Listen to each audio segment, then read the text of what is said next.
it's hard to attain Fred Rogers. Oh, I mean, if you wanted to say Saint was beyond that, then Fred Rogers is still hard to attain. Welcome to SinCast, presented by Cinemasins.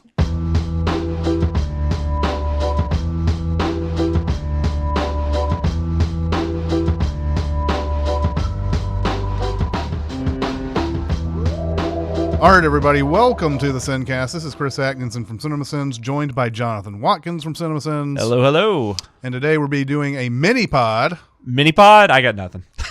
Neighbor pod? Sure. Let's do a neighbor pod. Neighbor pod. Neighbor pod of A Beautiful Day in the Neighborhood, starring Tom Hanks as Fred Rogers. I'm going to stop pretending like I don't know what happened in real life, and I mean, actually, that's the wrong way to say it.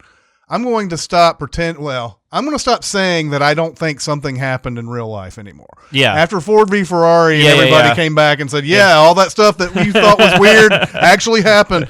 I'm just, we're here in biopic territory again, although not a true biopic. No, which is much appreciated. I'm okay with this. Yes, me too, because when the trailers for this came out, I thought, oh, okay, well, we're just going to have another, here's Fred Rogers and all the stuff that he did, and it's going to be like Forrest Gump, but with Fred Rogers. Which seemed kind of silly since we had just gotten that documentary like a year or two previous. Now, granted, more people are going to go see this than they would the documentary, so I get why they would make that, but was very pleasantly surprised that this wasn't anything that I expected it to be. Yeah, exactly. I really did just think, I thought this was almost going to be Sully-esque, that, it would just be a part of Fred Rogers' life. Yeah. And he's interviewing him and he's telling all these stories about things that he did and all that, and it's really not that at all.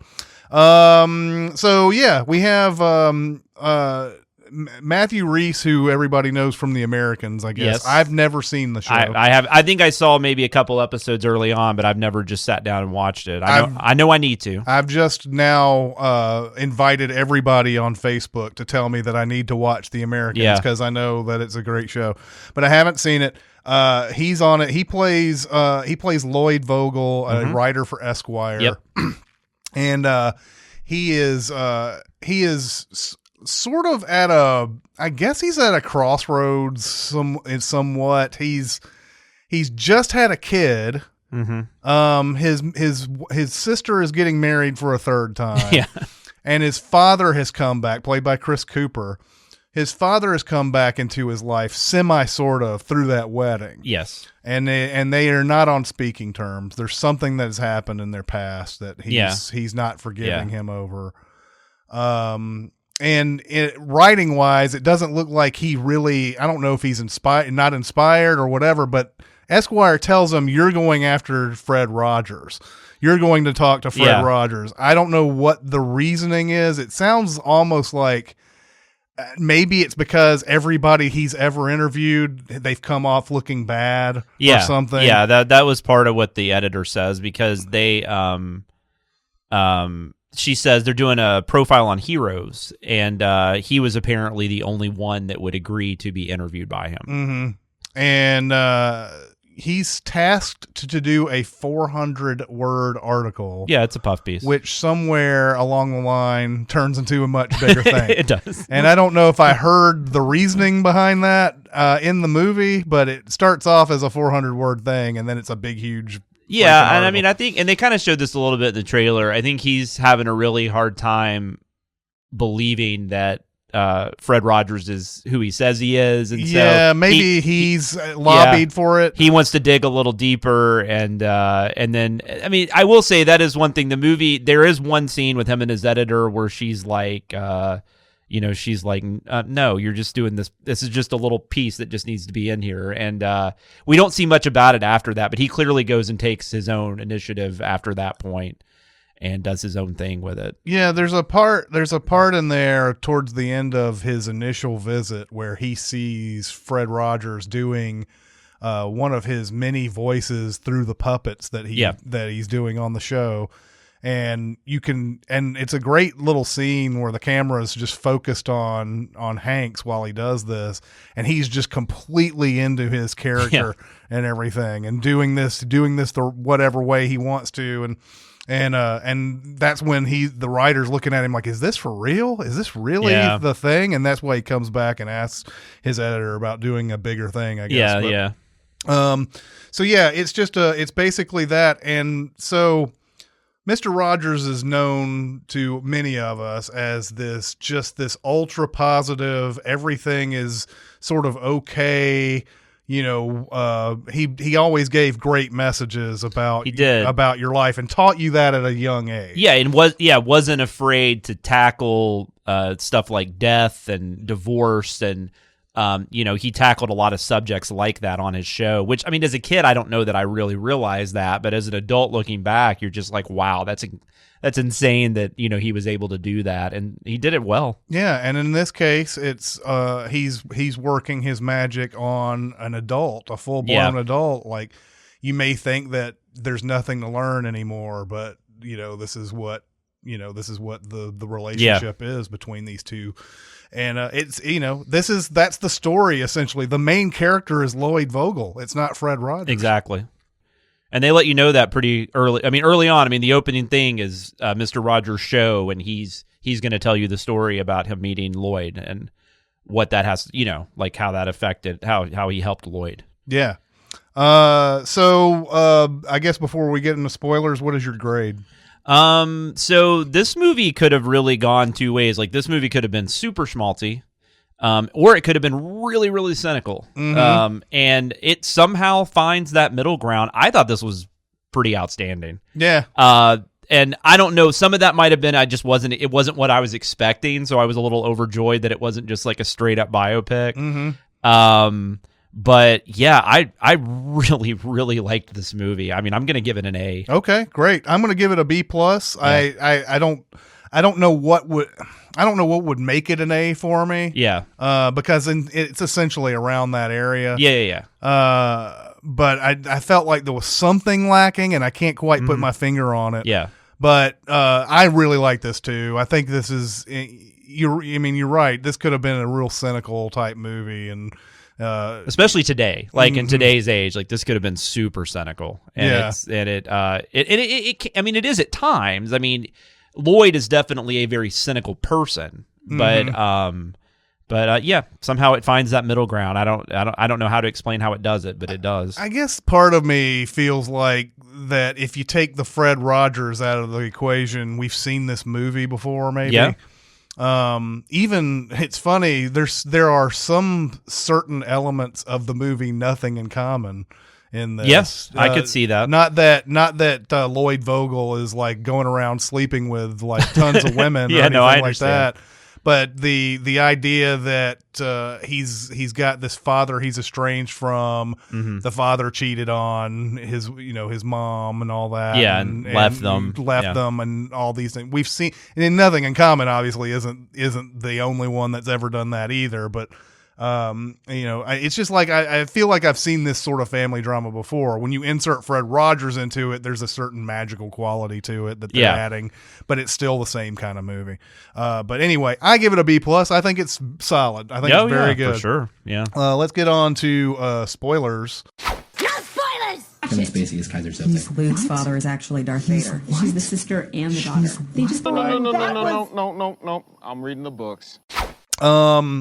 Yeah, again, much like many stories based in real life, there's not much to spoil about this, but yeah, I mean, we've already discussed the fact that he's not really the main character. Fred Rogers is not the main character, but there are a lot of great and effective scenes. I love the scene with him trying to put up the tent. Yeah, that's a great scene. And he can't get it open, and he says sometimes your plans don't work out. And he goes over and they look at the footage, and they said, "Well, what do you want to do? You want to set up the tent?" Yeah. And he's like, "No, that's fine the way it is."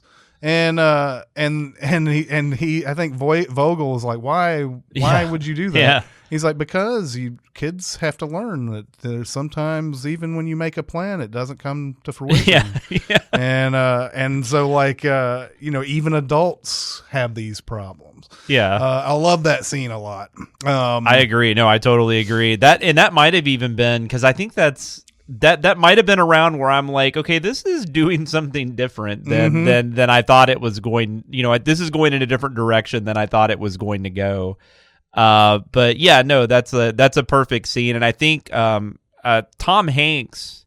This is one of those performances where, I don't know, maybe some people will think it's almost just like an impression, but I think it's a good performance. Like, I think it's I think we're probably gonna hear a lot about it. I mean, I can't imagine he's not going to at least be in Oscar talks. Yeah. And he very well might win. Depending on what else comes out this year. And I don't even know what he would be, supporting or lead or whatever. But at the beginning of the movie, I felt like it was a bit affected because he's doing that thing where Mr. Rogers would enunciate every single syllable of everything. Yeah. Why are you hurting? Yeah. Blah, blah, blah. Yeah. And so like, it sounds like that at first, but as the movie goes on, it just feels like that's him. Yeah, you just and one thing, like, I never once, like, I definitely got, I never thought like, oh, that's just Tom Hanks. Like, I mean, maybe at the beginning, just because like they open it up on the opening of the show, and so he's basically recreating the opening of the show. Which also, every time I see Mr. Rogers, I this is horrible, but not horrible, but I can't not think about Eddie Murphy. Oh, yeah. I know. Doing Mr. Robinson's Neighborhood on Saturday Night Live. Because as an adult, I think about that more probably than I do the show. Because honestly, like, I watched the show, but like, it wasn't something I carried with me. I don't have memories of episodes. Yeah, me either. I know it's something I watched because it was on, when I was a kid. If I'm not mistaken, I think it used to come on after Sesame Street. Probably, back in our day. That sounds right. And who knows? It may always have done that, but it seemed like Sesame Street would play, and then right after that, you'd have Mr. Rogers. And I'm curious how many like younger people even know who he is. I don't believe it's still shown as reruns. Nah, not that I'm aware idea. of, but and obviously he died he died, I believe, in 2003 of stomach cancer of all things, which is horrible. Yeah. So obviously the show hasn't been shot for a while, at least not new episodes. Yeah. So I am really curious to see how many people even know, but not that I don't know that a lot of younger people are going to be watching this movie, but I'm just, that's just one of those things that kind of was popping up in my head. Like, how relevant is he today? Yeah, he's relevant in the way that we wonder whatever happened to somebody like that. Like, we need somebody like that in this day and age, but absolutely.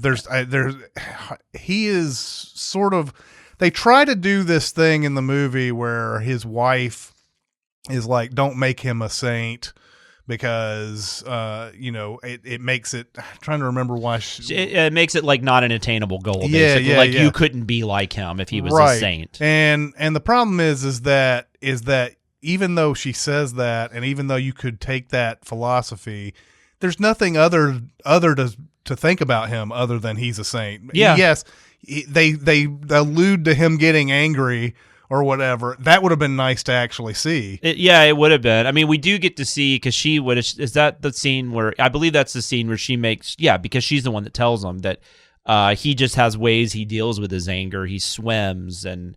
And then he even brings up stuff like, banging the keys on the piano and, stuff like that just kind of, help you get through that. And we see a little bit of him doing those things, but we definitely never see him just lose his cool. Yeah, it's almost like the movie itself doesn't want to dive into that because it feels like it's getting into territory it doesn't feel it has the right to touch, or I don't know what it is. But it would have been nice to see that and to see how he deals with it. Yeah, I can see that. But it may not be this for this movie. Exactly. Yeah, that's a good point too. And also, that's another interesting thing about Tom Hanks' performance and why I really, really liked it, because it must have been really difficult for him, because he has to stay I mean, he stays at the exact same level. Yeah. The entire movie, like his delivery, and it's not even monotone. I mean, there's affection there, but it's just he never wavers. Like he never goes up a level, he never goes down a level. There's that one moment towards the end where he starts banging on the keys. Yeah. And even then, he still has this look on his face, like he's happy as can be. Yeah, he's happy. He's happy to see people in a way that probably none of us are happy to see. Like for some celebrities, if you were to be on a subway and people started singing, and stuff, you might feign some sort of excitement about that just to shine them on and everything. But he seems genuinely happy that they're doing this. Yeah, and it's unreal. And everything's just to him is just some sort of, oh, well, that's something that happens in life, and I love it, and everything. We would it would be nice if we could all attain that, but it is sort of impossible. Let's say he's not even a saint. It's hard to attain Fred Rogers. Oh, yeah. If you wanted to say saint was beyond that, then Fred Rogers is still hard to attain. And I mean, and he's a guy, he raised 2 children, and and he's married, and I mean he's done all these these things, he's achieved all these things that most people do, and he's still been able just to stay the same. Like he keeps that path. And they even have the conversation at one point where he's like, it must be really hard being your sons. And then he goes through that whole bit about one of his kids wouldn't even acknowledge that was his dad, or wouldn't tell people that was his dad until recently, and then the other one tested him constantly, and then he's like, but finally, we figured it out. Yeah. And we made it work. And there's even this whole bit they just kind of throw in where, and I didn't know about this, where the show, he decided to stop doing the show. Yeah, in the 70s. Because he just felt like there wasn't anything more he could give. And then they kind of allude to they weren't doing great financially, and then he felt like he could actually contribute a little more, so he decided to do it again. And then, of course, it lasted for, 20 years or whatever, 20 plus years. Because at this point, I believe it's 98. I know at one point they say it's 1998. Yeah, this is where he's where Lloyd's getting his award or something. Yeah, that's right. It says 1998. And that's another interesting thing about this movie, because this is the late 90s and it's all about a magazine. And the movie definitely doesn't beat you over the head, but they do show you some stuff early on. Like they kind of use the Mr. Rogers Show to do this, where they show how the magazine's made and all that kind of stuff. And then there's a little bit where he's giving his speech about winning the award, about what writing for a magazine does for you. And it's just interesting now because magazines are not really, they still exist, but we're not it's not the same type of, we're not reading as many magazines as we did. That was probably kind of towards the end of it, because you're going to get the internet's really booming at that point. And that's just not necessarily a profession that is the same now as it was then. And I think the movie's trying to say something there. And that's another area where maybe it could have done a little more, but maybe it's not needed for this movie. But I don't know. I found that interesting. And I thought that was effective. Like you said, that probably had to do with the Matthew Rhys character, just having all these different things he was dealing with. And just trying to, I don't know, he's just trying to be happy. Yeah. That's kind of what this movie is about. Yes, it's like the story, aside from Fred Rogers, he's getting sort of this indirect therapy from Fred Rogers all the way through it. But his story is he's just had a kid with his wife is played by Susan Kelechi Watson. Yeah, most people probably know her from This Is Us. Yeah, it could be Kalecki, I don't know, but yeah, he's married to her. It starts off with this wedding with his sister, played by Tammy Blanchard. And that's who it is, right? It's Tammy Blanchard that plays his wife. His sister, Lorraine. Yes. Yeah. She's getting married for the 3rd time. His dad, Chris Cooper, shows up and he's drunk, and they get in a fight right off the bat because he says something about his mom, and he just brings his mom up. That was a hokey thing for me at the beginning, because he brings up the mom and he goes, don't you talk about mom. And we don't know anything about it yet. And then immediately he's punching him within 5 seconds of it. But he's dealing with that. But then it looks like it looks like Jerry is his name. Jerry is trying to get back into his life, and I think it's because he is sick. He knows he's sick. And he's having a very hard time because what he did was he left. He cheated on his wife while she was sick, and left left Lloyd to do it on his own, left to deal with it his own. Yeah. And he just basically left the entire family for this other woman for years. Yeah, and then the sister it seems like she's willing to at least have conversations with him, but Lloyd's not, which is, understandable. Yeah. So then the movie kind of goes through that part at the beginning. Yeah, and so there's a big moment also where Jerry gets super sick and is sick enough to have to go to the hospital. Yeah.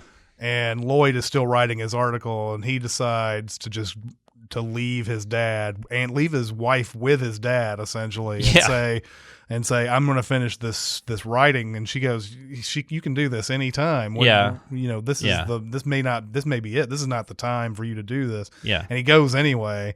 So it's a big, huge turning point for him, to a learning experience for him once he comes back into it. And that's another moment where the movie really lets you know that it's just going to kind of be at its own pace and it's going to do whatever it wants to do, because that's the whole bit where he thinks he sees Fred Rogers. Mm-hmm. Yeah. Because he's been in New York, and so he thinks he sees him going back to Pittsburgh, so he thinks he's following him. And then I never really quite understood, like, there's this whole bit where, like, Lloyd gets to the studio, and they're like, oh, you're on the show today. Yeah, I think it's a big dream sequence, right? Yeah, it's got to be, right? I mean, they don't, like, because he ends up at Fred Rogers' house, though. That part wasn't a dream. I don't know. I felt like we know at least one part of it was. Oh, for sure, because he's supposed to be one of the puppets or whatever. Although maybe that was some sort of special effect thing that they could do back in that day where they could miniaturize somebody on. Maybe. I don't know. I took that whole thing as like a dream sequence. Maybe that it was something that happened. And again, I don't want to speculate on it because exactly. I don't know. Exactly. But you're right. He is at his house later. Yeah, because he comes down and they're Fred Rogers and his wife, or they're playing pianos. Yeah. Like, they're like dueling pianos. Yeah. It's just, and you're just like sitting there going, like, yeah, that's probably what was going on at the Rogers household most days. Oh, for sure, for sure. But Matthew Rhys is really good. Yeah, and like I said, I don't have a lot of experience with him because, like you, I just haven't watched The Americans. I'm sure there's things he's been in that I've seen that I'm just, Yeah, I kept thinking I've seen this guy somewhere,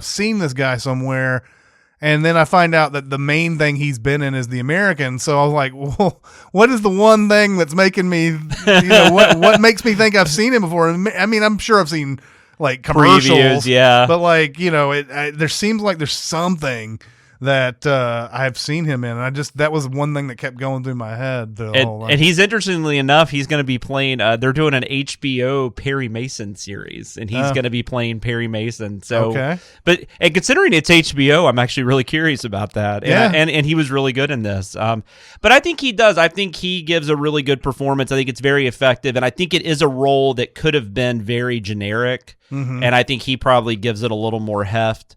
I also think the directing is really good in this movie too, which I have not seen either one of her other movies, but the director was Marielle Heller, and she did Diary of a Teenage Girl, which was not a big hit, but I think it was critically acclaimed back in, a few years ago. And then she did last year's Can You Ever Forgive Me with Melissa McCarthy, which is supposed to be excellent. Yeah, and she has 10 credits as an actress as well. She was in MacGruber. Oh, nice. I never saw Walk Among the Tombstones, but she's in that. Oh, wow. And I she's did also see that. in the pop star Never Stop, Never Stopping. Well, holy hell. I've seen a lot of her acting career, apparently. Yeah, me too. I just don't, I don't recall the characters, but this is a good movie. Did you see the documentary? I did not. well, that's not completely true. I don't think I've watched it all the way through. I've seen bits and pieces of it, but I've never just sat down and watched it. I've heard really good things about it. Yeah, I mean, it's really good. Yeah. But I think going back to what we were originally talking about and how this movie is so different from what it could have been and everything. This is a great compliment to the documentary. It's not trying to be that documentary like we've said. Yeah, and I think that was something, we were both a little concerned about, because I totally get why financially they would make this movie, because it's probably going to do really well, and it's obviously going to do better than a documentary, because just not that many people are going to go watch a documentary. I mean, it is what it is. Yeah. However sad that might be to some people. So I get why they would make it, but I'm just happy to know it's very different. And you could definitely watch both of these together, and you're going to get two completely different experiences. But they both do a good job of just showing what an amazing person Fred Rogers was, what an amazing effect he could have on somebody's life, and then they somehow do that in a very non-cynical. And at least as far as what I got out of it, there was no cynicism in this movie. And then it wasn't, and it really, I mean, I guess you could argue that some of it was cheesy, but I don't know. I didn't really feel the schmaltz. I didn't feel like anything was being forced on me. Yeah, it just felt feels very natural. Well, I think it's because that character, quote unquote, of Fred Rogers is such that character that it doesn't feel forced. It doesn't feel like, they're just, it doesn't feel like they're setting this up in some sort of way to where it comes off false. This is exactly who he is. It's exactly what we're seeing in front of us. That's the reason why it works. And I mentioned the pace earlier and talking about the directing, and I kind of felt it was interesting because afterwards I kind of thought back about this, and I thought that Fred Rogers is very much a person that was never he's not in a hurry. There's a scene early on where actually it was right before the tent scene when Lloyd gets to the studio. He's talking to a disabled child, and Lloyd asked the question, is this a Make-A-Wish thing? I don't know if anybody actually answers that, but no, I believe that is what they say it is. Oh, okay. Yeah. Okay, so I knew, so that's what's going on. So this isn't part of the show or anything. And the producers are just, they're back there. They're just kind of waiting, come on, and one of them even asked if they can fire him, they're kind of, they're being really silly because apparently he's put him an hour behind schedule because he spent 30 minutes talking to this kid. Yeah. When he was just supposed to do a little meet and greet. But I think that shows how great the person is. But also I think it kind of establishes that this movie is just going to let the story unfold at a natural pace. And this movie isn't really long either, I must say. No, it's an hour and 45 minutes. But it definitely, it's not rushing to do anything. It's very much just going to let the story play how it should. And I kind of felt that correlated well with the character of Fred Rogers, because even before he does the tent, he's do you guys know what this is? And it's Lloyd, because then he sees Matthew Rhys standing over there, and I think that might even be when she says, can we fire him? Is that Make-A-Wish thing too is great because you can also see how the parents are, at least the dad seems a little impatient with his kid. Yeah. In that thing, and his kid is got. I don't know if it's an oxygen tank, but he's obviously unwell. Yeah. And everything, and Mr. Rogers is just sitting there, just kind of talking to him, and whatever you want to do, and the kid eventually goes over there and hugs him, and everything. It's a great scene. But the other thing about that scene is he goes, "Does this happen often?" And the producer is every day. yeah. So, and then also I wanted to mention Enrico Colantoni. Colantoni is in it. He plays. I guess he's not his. I guess he's his publicist. He's not his publicist. They said, what did they say? They got him. He worked in the White House or something. Honestly, yeah, he's a publicist or he's an agent, or I don't even know if he needed an agent. But yeah, he's something like that. I got the impression that because I think the wife, Joanne Rogers, she's talking to Lloyd at one point, and she says they plunked him from a senator or something. Okay. I got the impression he was there more or less he was someone that could keep things moving and could keep Fred protected and just make sure that because Fred clearly is going to do what he wants to do. So I guess maybe that he was someone that could actually kind of keep him in line, and you know, whatever they had to do that day, like if they had a meet and greet or if they had to film on location or whatever. But he's not in it that much. But as always, he's very effective just because he's such a good character actor. Yeah, he's like a Richard Schiff kind of guy. Yeah, Colin. I don't know if it's Colin Tony or either. Colin Tony, but if you're familiar, he's on Veronica Mars. He plays Veronica Mars' dad. Yeah, and he's on Galaxy Quest. Yeah, Just Shoot Me was I think the first place I ever saw him. He played like a photographer or something on that show. Yeah, in Galaxy Quest, he's playing that main alien guy. Yeah.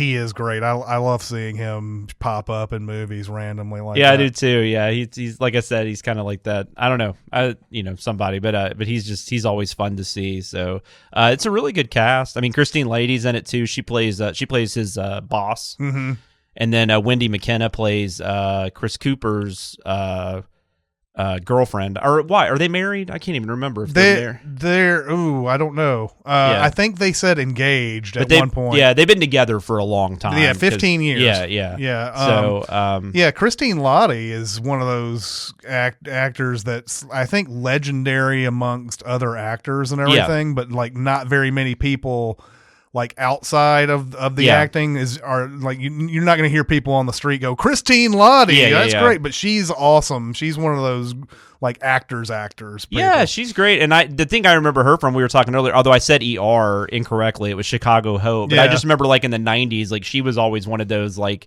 whenever the Emmys got announced, it was very common for her to be nominated or to win, So but yeah, no, it's a really nice cast.